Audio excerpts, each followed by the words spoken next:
In Indiana, where you're born still decides how long you live. Where the air you breathe depends on your zip code. Where some towns get new schools and some get new landfills. Where billion-dollar corporations get tax breaks and working families get the bill. And tonight, we're talking about one of the most important places in that fight, Indiana House District 11. From steel plants and ports of Lake County to farms and small towns of Newton and Jasper to the growth and sprawl racing through Porter County. This district sits at the crossroads of power, industry, agriculture, logistics, and people are just trying to survive. So when a candidate asks for your vote here, the real question isn't red or blue. It's simple. Who are they willing to stand up to? Tonight, we're about to find out.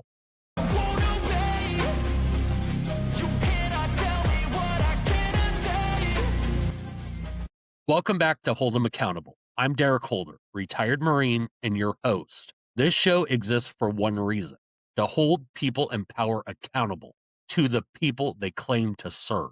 No party leaders, not corporate donors, not lobbyists, but real people. And tonight we're talking about Indiana House District 11. That's Newton, Jasper, Lake, and Porter County, a district that includes farmland, steel mills, warehouse corridors, small towns, some of the most overburdened communities in the state. Our guest tonight is Tyler Bridges, a Democratic candidate running to represent District 11 in the Indiana State House. Tyler is campaigning on working class priorities, economic fairness, and a belief that government should work for people instead of corporations. And tonight, we're going to test that. No talking points, no dodging, no consultant approved answers. Just straight questions about who gets protected and who gets left behind.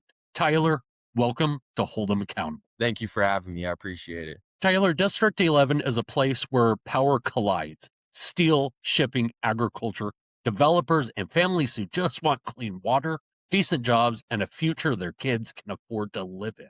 So before we get into the policy weeds, I want to start with something simple but revealing. When you walk into the State House, you don't just represent voters, you run into lobbyists, industry lawyers, corporate donors. And the very first question tonight is this: District 11 covers rural and small town economies in Newton, Jasper, Lake, and Porter counties, with industry, farming, and service jobs all competing for attention. How will you ensure economic growth benefits working families, not just the corporations? That's a great question. You're absolutely right.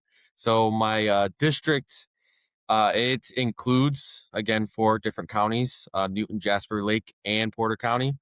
And a lot of the jobs in this county include the industry, farming, and service jobs. And at the core, like the simplicity of it all, is we must look at legislation that truly helps everyday Hoosiers, not just corporations like those in Indy.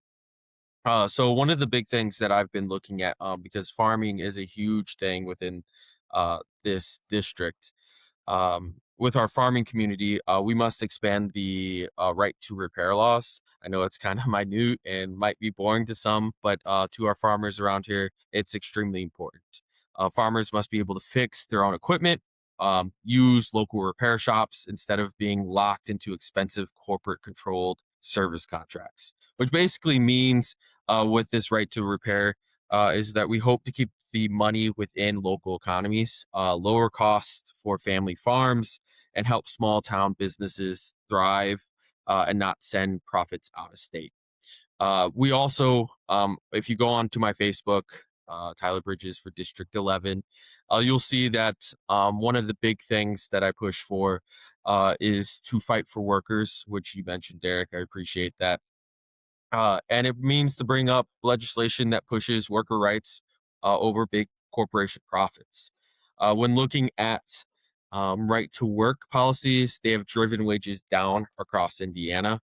When workers, whether in factories or warehouses or in the middle of nowhere, like some of my district lands, uh, when they can organize and negotiate fairly, we see higher pay and better job security.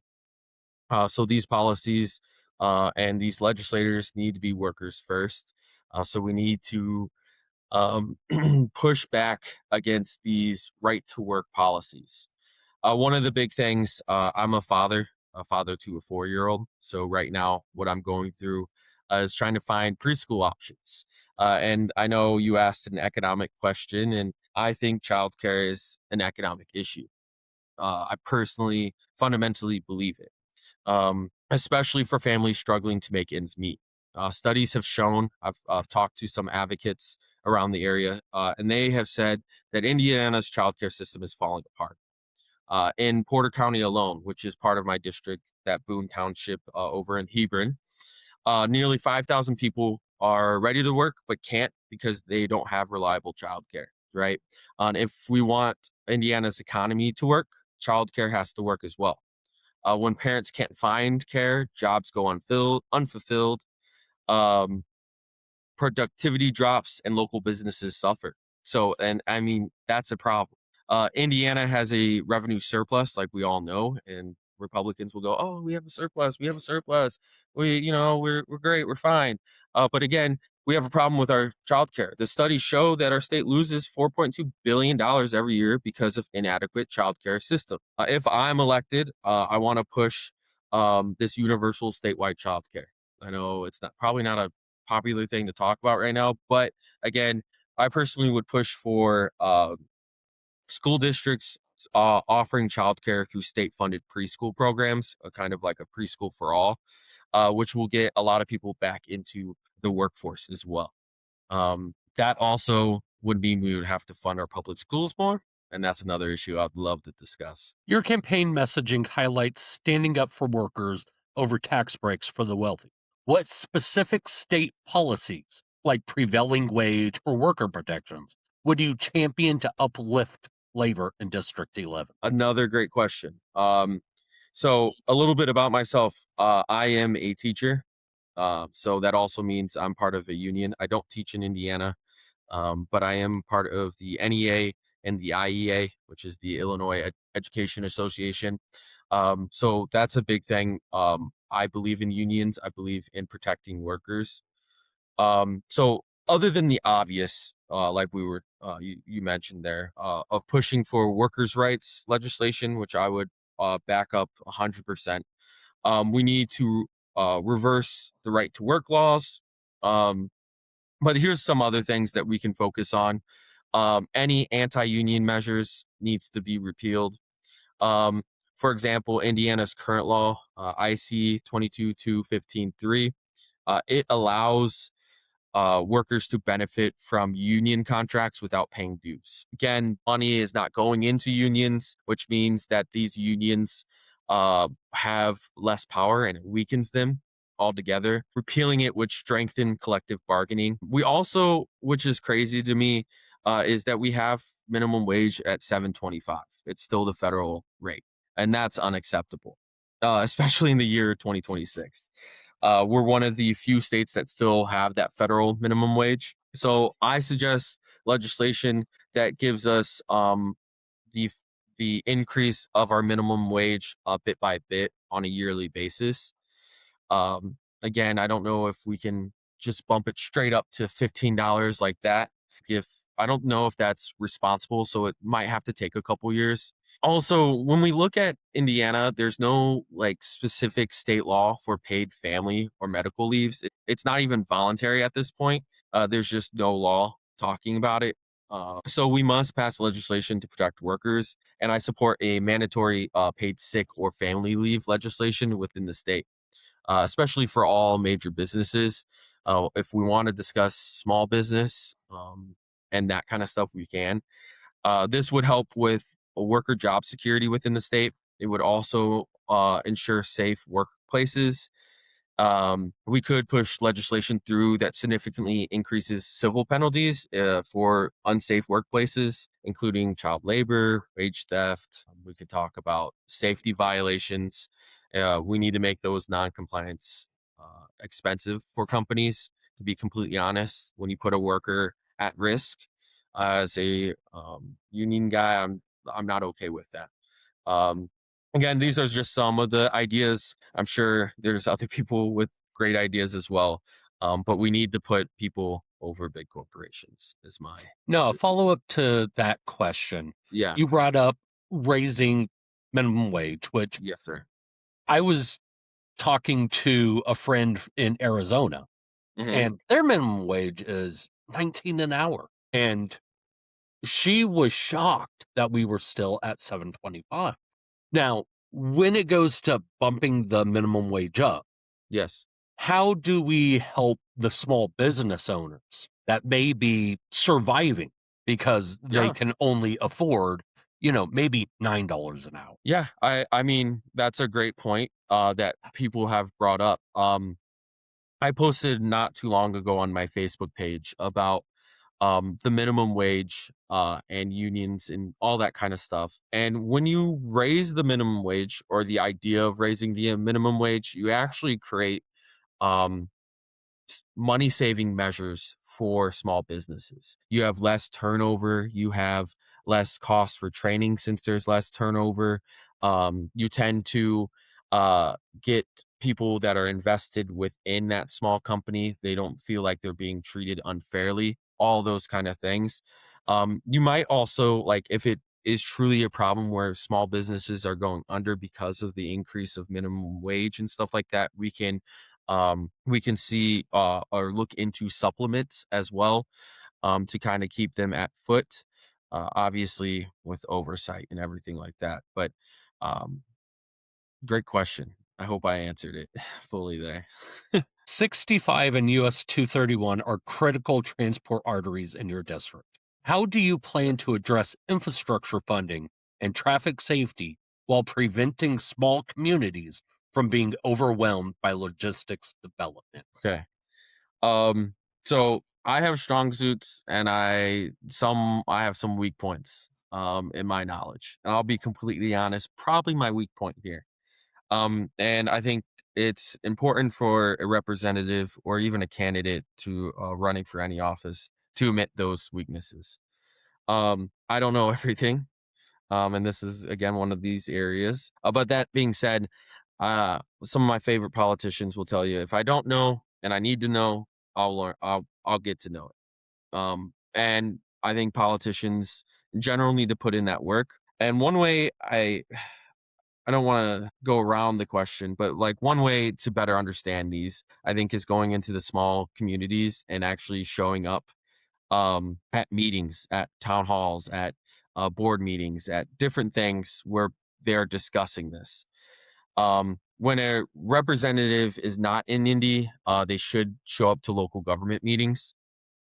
So like our current representative, if you guys don't know, it's Mike Aylesworth, District 11 rep. He's 82. He does not show up to any of these things to gain knowledge on how to help his district. He kind of is a yes man for the Republican Party, just to be completely honest. I would show up, for example, the next town hall meeting. It's the first and the fourth. I'm sorry, the second and fourth Monday of every month. So I will be at that next meeting. And I promise you, I'm sure Mike Aylesworth will not be there. He doesn't hold town halls. He doesn't hold candidate forums. And I don't know if that's very representative of him. As a candidate for District 11, I promise to regularly hold town halls and have discussions to hear from constituents about this issue. Obviously, I need to gain more knowledge on it, but I will put in that work. So thank you. Homeowners and farmers in Newton and Jasper counties often face rising property taxes. Yes. Will you support property tax reform or caps? And how would you balance that with funding for schools and local services? This is a great question. It's something that we're dealing with right now. So I'm pretty straightforward when it comes to this, and I don't know if I'm out of the ordinary, but as a candidate, I do not support raising any taxes for everyday Hoosiers. Um, I don't know if I could afford it, if they got raised. And that's me being completely honest. That includes property tax, income tax, county tax, any other tax that you can think of. I just don't see, personally, I just don't see how a person can be for raising any type of tax when Hoosiers at their core are struggling. to get by. Now, that being said, the overhaul with SCA 1 was an unnecessary, dangerous turn for local communities. So you mentioned the funding for public schools. This bill itself lowers some taxes on like property tax and different things. But what they don't tell you, they go, "Oh, we're lowering your taxes," but what they don't tell you is that it actually lowers funding for public schools. I just reposted. Oh, sorry. I On my Facebook, you will see that there was data posted about the Tri Creek School Corporation, and by 2030, that they will not have enough funds because of this bill to pay their staff, and that's unacceptable. And you don't even have to think about public schools only. You can think about fire departments, police stations, and other public services will be underfunded because of it. So we must reverse this bill itself. And now that being said, everyone is already being taxed. We understand that we are being taxed income and all that kind of stuff from the state. And my goal, and I think what people's goals should be down in Indy, is to kind of restructure where that tax money is going. We need to have different priorities in Indianapolis. I, as a teacher, believe in funding our public schools. It's my passion. It's something that I fully believe in. If we're not educated as a society, we are in trouble. Um, we as a state rarely increase that funding. Republicans in that state and Mike Aylesworth will say, "Hey, we increased it. We increased it." That's true. But again, we're in the bottom tier of funding when it comes to per child spending for public education. And that's unacceptable. We have a surplus, but we can't fund our children in education. Um, Again, so I would really want to look at how we spend that tax money and whatnot. Parts of Lake and Porter counties grapple with industrial pollution and environmental health concerns. What tangible steps would you take to protect clean water and air without discouraging job creating investment? Yeah, absolutely.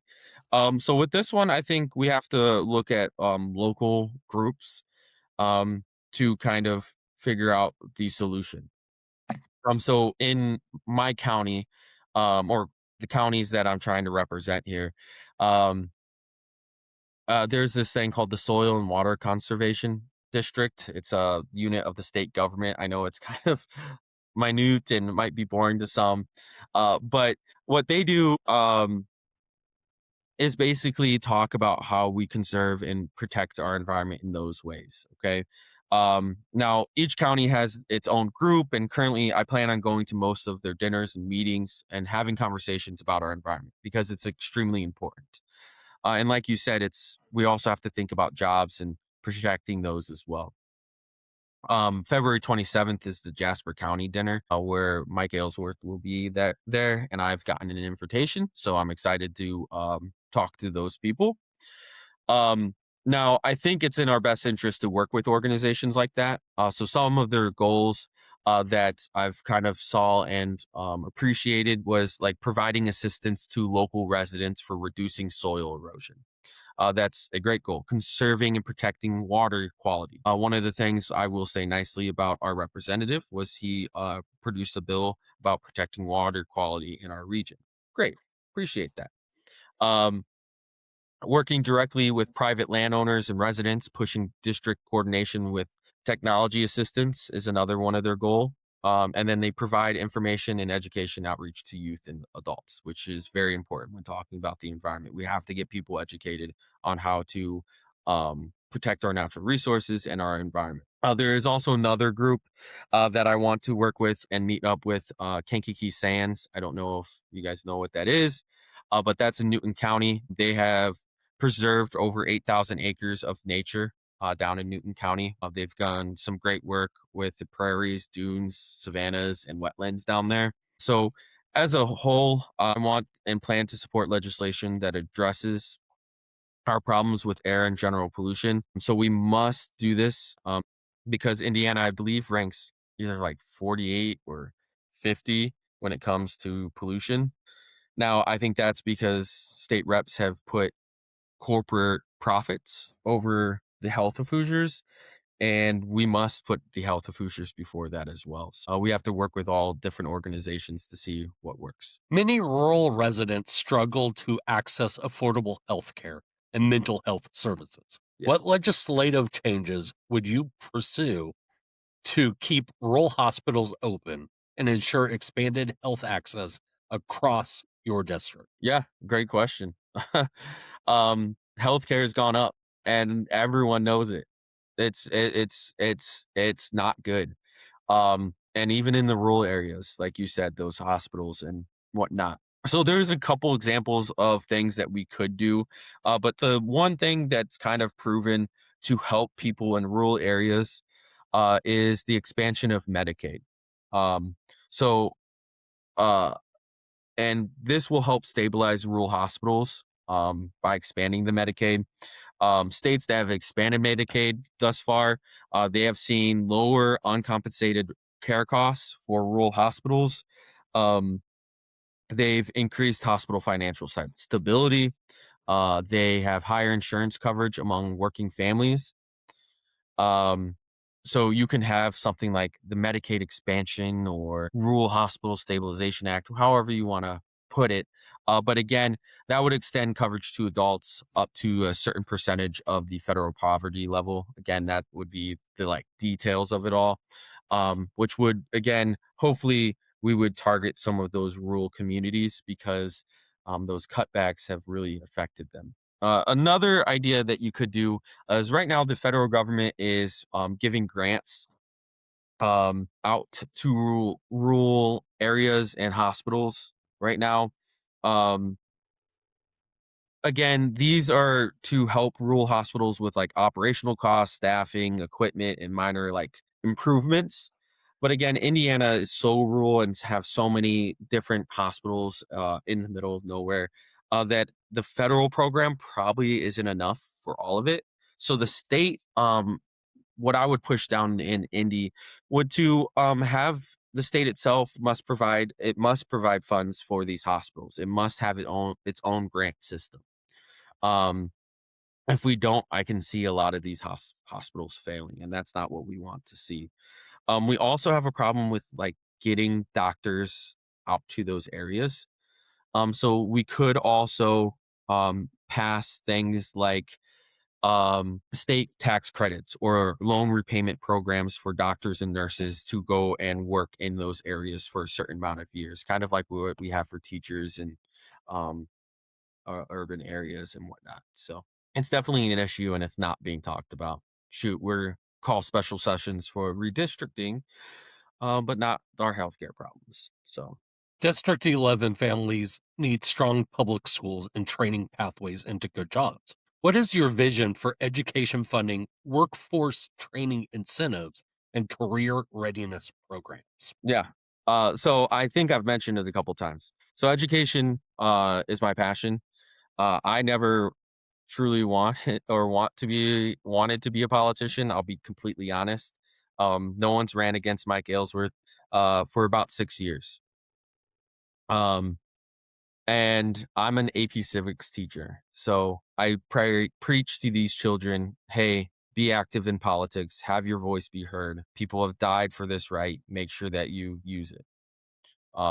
And I kind of felt like a fraud going, "Oh well, I live in a district and no one's going to run against him." So um, I I wanted to make sure that I ran and had a Democratic voice actually be heard in this district.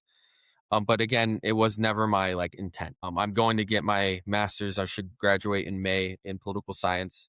My goal was always to go and reform education, join a nonprofit, whatever it was. That was my goal.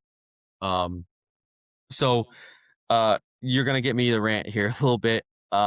It's something that I care deeply about. So I've kind of been looking at the school choice annual report for last year, and it's astonishing.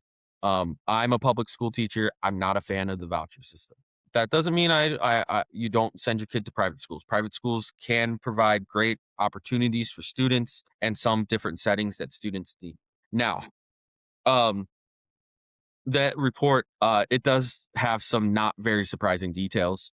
First and foremost, we as a state, we spend over $500 million on the voucher system. And that $500 million, when looking at it, about 50% of families taking vouchers make over $100,000. And on average, is taking this voucher totally is about $103,000. And this is all from the report that the Department of Education put out. Okay, so this is stuff that they're going, yeah, this amount, the amount that people make that are taking vouchers will probably increase because um, they're getting rid of the income requirements, the maximum you can make. So we're going to see a lot more families that may not need it taking it. So like looking at like who's taking it as well. So 70% of these voucher recipients, they have no record in a public school. They've been in private schools their whole life. Um, so like, why do I bring this up? Well, first off, showcase that they're lying. To be completely honest with you, they're lying about this school choice. They're trying to privatize our public education and our education in general. The system was supposed to help lower income families gain opportunity and the opportunity to go to private schools. As the data shows it doesn't. It basically gives reimbursement to families that were already sending their kids to private schools, which again takes away funding from public schools. At the end of the day, like we understand that it takes away funding for public schools. Um, Again, like I said, I'm not hating on people that go to private schools. It's your child. You can send your child to private school. Now, should the state be paying for that? No. Private school has always been where you pay for your child to get the education that you believe your child should be getting. Now, again, um, when we look at it, right, it was supposed to be for lower income families. It's not. And then at the end of the day, we're not getting enough funding in those lower income areas or in any area of this state. Um, we don't need to privatize our education system. What we need to do is allocate vast amounts of funding for our public schools. We need funding for our students, our teachers, supplies, technology.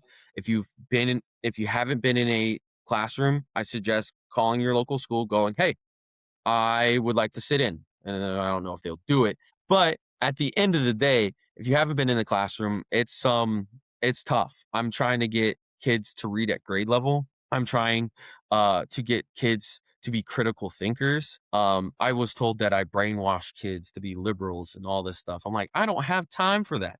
I honestly don't like have time. My goal is to create a well-rounded citizen, at least to the best of my ability in that classroom.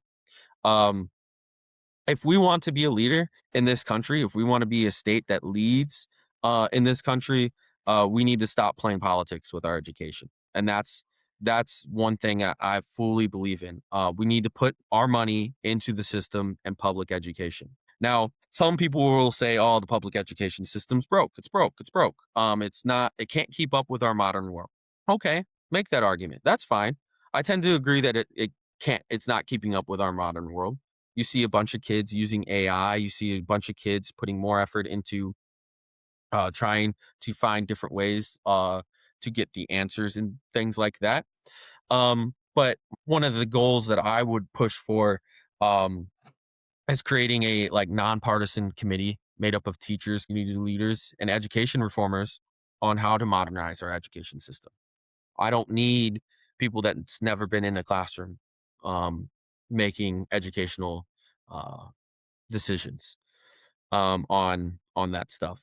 This committee, my idea is that it would suggest the best legislation and funding for our schools, students, teachers, and communities.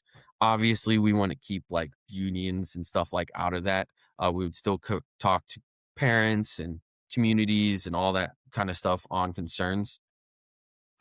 Personally, I think education needs tracks.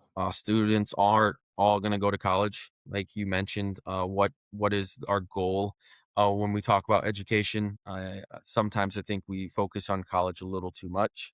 Um, so we need tracks for students. Not all students go to college, right? Some will go to the trades, military, go straight into the workforce. So how do we help them and how do we benefit them when they do those things?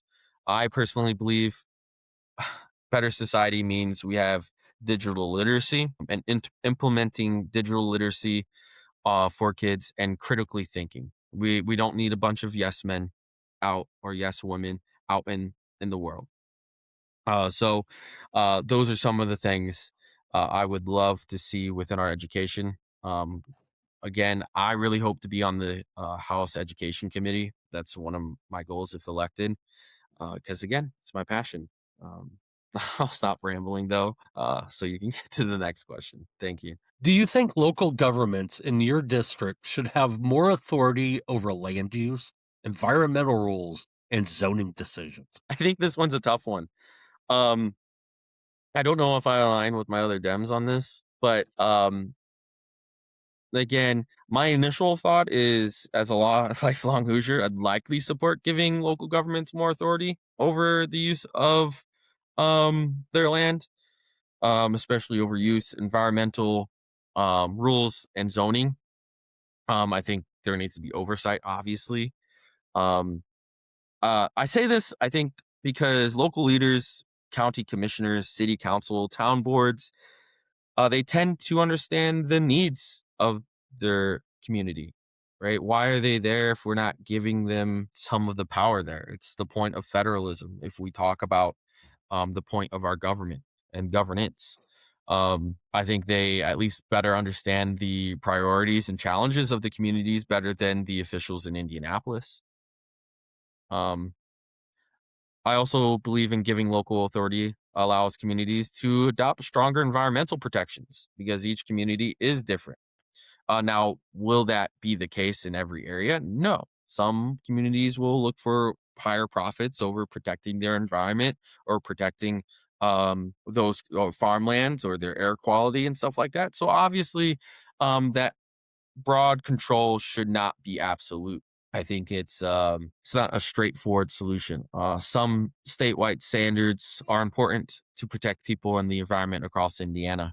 Um, we must have minimum environmental protections, fairness when we talk about zoning, and obviously when we have large infrastructure and zoning things, we need coordination with the state to make sure that it actually works and people have looked over the details and whatnot. Agriculture remains a backbone of parts of your district. What are your priorities for farm support programs, rural broadband access, and small business tax? Um, I I absolutely agree. Farming is a major driving force within this district. I'm a Democrat. I think sometimes I take the old school Democrat take. I think it's the modern take too, but um, I believe in supporting everyday people. That includes farmers, that includes workers, that includes everyone. I don't care if you're vote Democrat, Republican, you're an independent. I don't care. I think the job of the government is to help when it's needed. Um, and that includes your rural areas. I said it in other places, but I'll say it again. Farming is the backbone of American life. We don't survive without our farmers, and we need to support our farmers in any way we can. Um, for example, within our farming community, like I said before, we need to expand the right to repair laws. It's from a few conversations I've had with farmers. I would like to have more. So if you know anyone, whoever's watching this or whatever, please get in contact with me, but they need to be able to fix their own equipment without being stuck in this corporate control. We also, like you said, we need programs that support farmers when there's a loss of money. If there's a loss of money, I know federally I can't change it, but these tariffs are taking away some of the markets that these farmers use. Um, and we can point fingers all we want. We can be like, "Ah, blah, blah." But at the end of the day, we can't let these farms go under. So we need to find solutions at the state level. Broadband access, absolutely very important. Small business tax relief, absolutely important. Things that I would absolutely support and push down in Indianapolis. Running as a Democrat in a historically Republican held seat means Yes. pushing for change. Which specific, powerful interest or policies do you anticipate you'll most need to challenge to deliver results for everyday District 11 residents? Great question again. I really appreciate these. So the big thing for me is there's kind of like in any government we see right now, there's kind of this old guard, and we're gonna have to push back against it. But again, at some point, we need that change. We absolutely do. And I've seen, oh well, we don't need a Democrat. Well, I mean, we've had a supermajority for how long now? 14 years.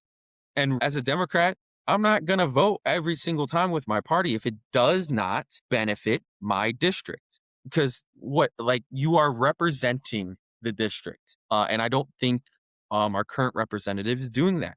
How does blank check legislation help working families? Just look at the record. A lot of Republicans were willing to accept a call for a special session for redistricting and vote in favor of it. The House voted in favor of it. The Senate is the one that knocked it down. The House voted in favor of it. And Mike Aylesworth, yeah, sounds good. But other things aren't important enough. Healthcare isn't important enough. We rank at the bottom for women's healthcare in the country. That's not important enough. We rank in the bottom for childcare. We rank in the bottom for spending per child in public schools. We have the right to work laws. We don't support workers and their benefits that they deserve. And all that's not important enough. Rising costs are not treated as a crisis. So again, I think this is what's wrong with leadership in Indianapolis. They've lost touch with everyday Hoosiers. So we must bring back accountability to our representatives. And how do we do that in a democracy? Any civics teacher, any government teacher will tell you, we go to the polls. If it's not working, go to the polls. They've lost touch with everyday Hoosiers. And I plan to work with Democrats, Republicans. If it fixes the problem, I'm on board. I'm there. I'm going to put in the work. And I think that's what our new representatives and the new guard should be. So thank you for that question. Oh, hi there. Do you live in Indiana? Are you watching this video? Come on in.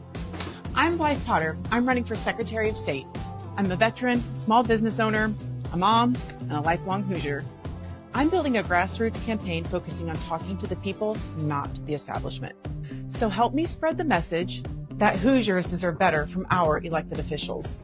Oh, hey, before you go, introduce yourself in the comments and share this with a fellow Hoosier. Bye now. All right, Tyler, we've talked about policy.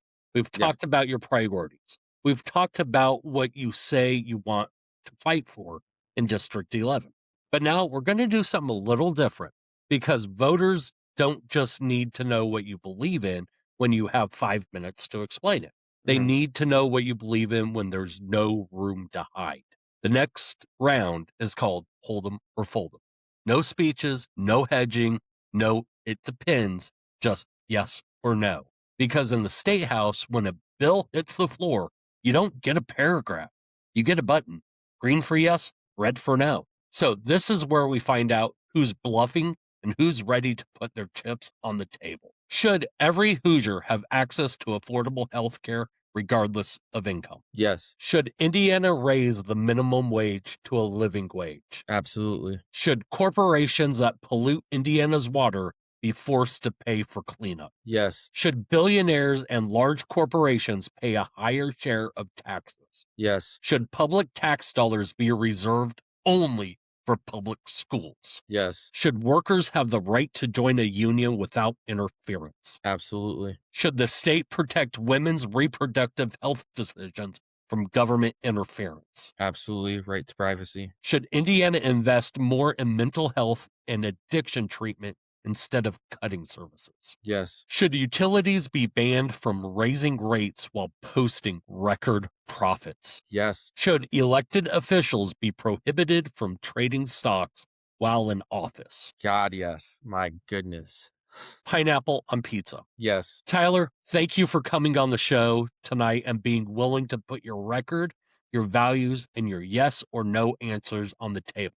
That takes more courage than most people realize. And voters in District 11 deserve to hear directly from the people asking for their trust. And everyone watching, this is what democracy is supposed to look like.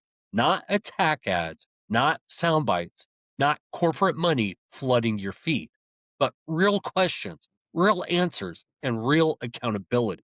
Because whether you live next to a steel mill in Lake County, a warehouse corridor in Porter County, or farmland in Newton or Jasper counties, the system touches you every single day.